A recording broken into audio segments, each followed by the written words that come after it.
Mr. Datu Seri Anwar Ibrahim, the honored members of the Malaysian and Philippine delegations, members of the press corps, ladies and gentlemen, good evening. Prime Minister Datu Seri Anwar Ibrahim and I had a cordial and productive discussion on Philippines-Malaysia bilateral cooperation, reaffirming our two countries' desire to revitalize relations as we traverse past the pandemic, then through the years that towards a new normal. As immediate neighbors, the Philippines and Malaysia recognize the importance of maintaining peace and security in our region. As such, we agreed to continue our cooperation on political and security matters, rekindling the Joint Commission meetings and joint initiatives to combat transnational crime and terrorism.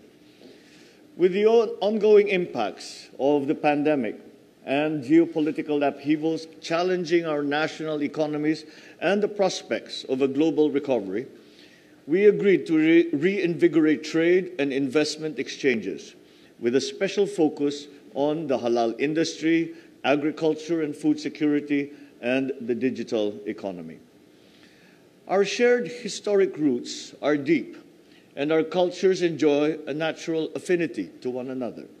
As such, we spoke of further deepening our people-to-people ties through continued cultural exchanges and tourism. I acknowledge the role of the Philippine diaspora in Malaysia and their contribution to both our economies.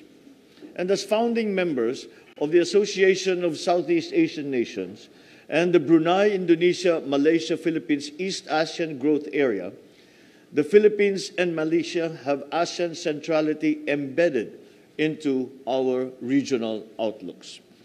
We have thus resolved to support development and peace-building initiatives within this group, including the importance of achieving a resolution to the situation on Myanmar.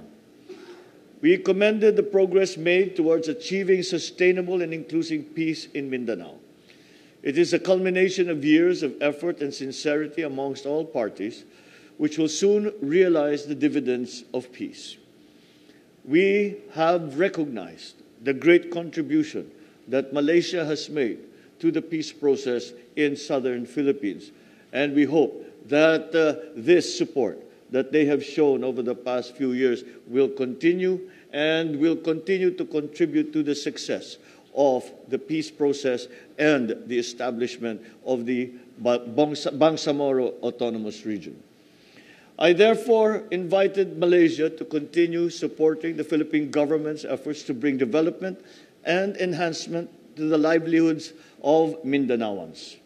Once again, I thank Prime Minister Anwar for coming to the Philippines, the first head of government I have had the pleasure of receiving during my administration. Your visit is a testament to our enduring friendship as ASEAN brothers who share the same vision of prosperity and of peace. Thank you, Mr. President. On behalf of Aziza and the delegation, I must express my profound thanks and gratitude for the warm welcome.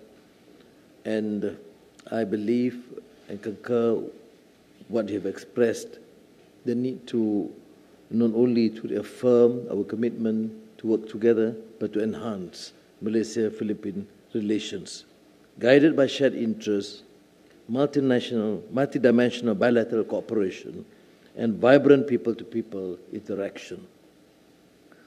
President Marcos Jr., let me assure you that the new administration in Malaysia will be more than happy to further enhance this collaboration. Our bilateral cooperation is multi-sectoral, covering trade and investment, education, health, agriculture, health, tourism, and culture. And I have alluded to earlier how our first generation of Malaysian professionals benefited immensely from the work at Los Baños and some of the known centers of learning in the Philippines. Our defense and security ties are also strong and growing.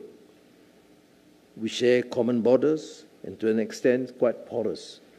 Therefore, the collaboration needs to be further enhanced. We agreed to resume the 8th Joint Commission meeting to be led by both foreign ministers this year at a mutually convenient date. It's our turn to host this meeting, and I have advised the colleagues in the Foreign Ministry to facilitate and accelerate this process. We also discussed areas for further collaboration, new and important sectors such as halal industry, food security, which you have placed so much importance and have actually taken impressive strides in this direction.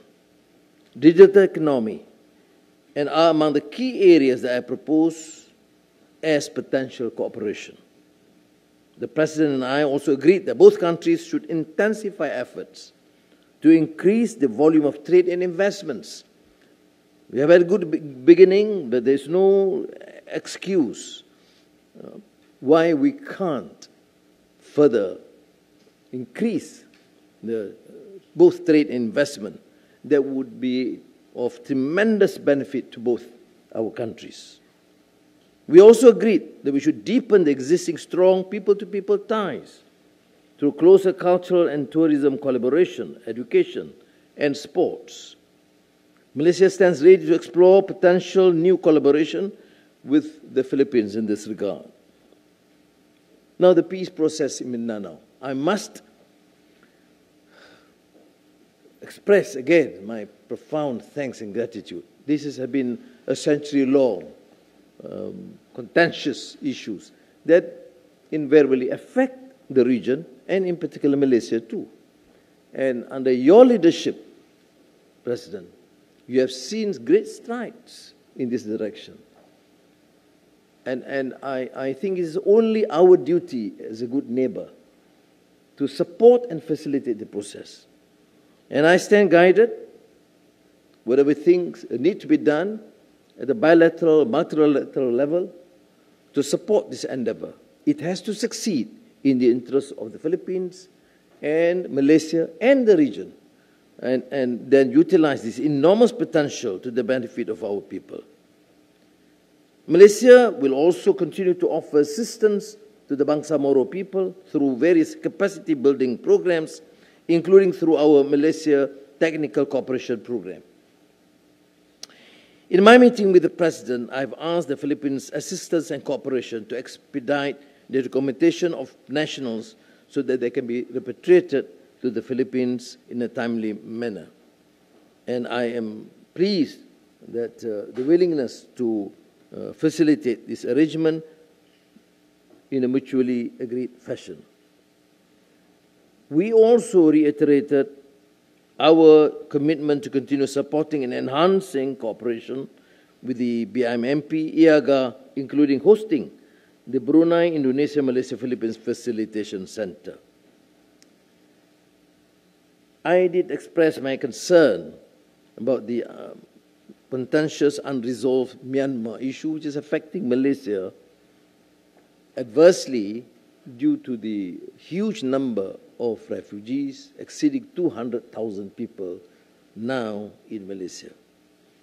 The President, in his wisdom, has reiterated the need for the 5-point consensus, but I would certainly suggest, with his experience and wisdom, to explore new areas, how the Myanmar junta can be persuaded to work and collaborate as a team within ASEAN and resolve the outstanding issues which cannot be considered as purely internal because it's affecting the security and welfare of the region.